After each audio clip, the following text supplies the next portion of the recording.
Frères et sœurs paroissiens, la paix soit avec vous. Alors, on m'a posé une nouvelle question. C'est quoi le paradis? Alors, avant de répondre explicitement à la question, je vais d'abord faire une première vidéo. Pourquoi on s'intéresserait au paradis finalement? Quel serait l'intérêt aujourd'hui de parler du paradis? Est-ce que c'est juste un vieux mythe dépassé ou est-ce que ça peut avoir un impact aujourd'hui sur notre vie? Alors, le paradis, en fait, étymologiquement, donc dans la racine du mot, ça veut dire jardin.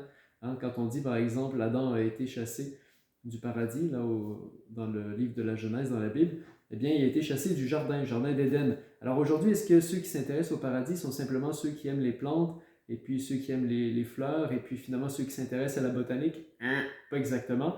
Alors, en fait, le paradis aujourd'hui, c'est ce qui nous intéresse beaucoup, ce que je veux démontrer dans cette petite vidéo, c'est qu'en fait, notre conception de la vie après la mort, notre conception aussi de ce pourquoi on est fait en tant qu'être humain, va déterminer finalement toute notre manière de mener notre vie intime, notre vie familiale, notre vie en association et notre vie profondément aussi politique. On peut penser à tous les totalitarismes du 20e siècle, hein, les marxistes, les communistes, les fascistes, ils avaient tous une vision d'un paradis terrestre finalement qu'ils désiraient incarner et pour lequel ils étaient prêts à faire plein de sacrifices.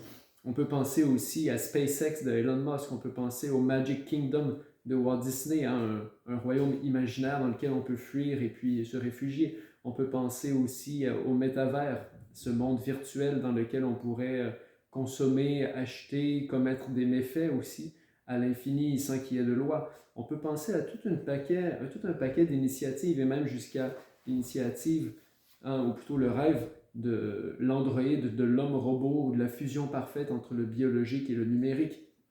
Vous voyez, tout ça, ce sont quelque sorte des visions d'un paradis terrestre, d'une sorte d'état dans lequel on pourrait en venir comme humanité, où il n'y aurait plus de pleurs ni de peine, où il y aurait une sorte de jouissance perpétuelle, une sorte de joie, une sorte d'indifférence à l'égard de la pauvreté aussi. Bref, une sorte de fermeture dans un monde quasi parfait.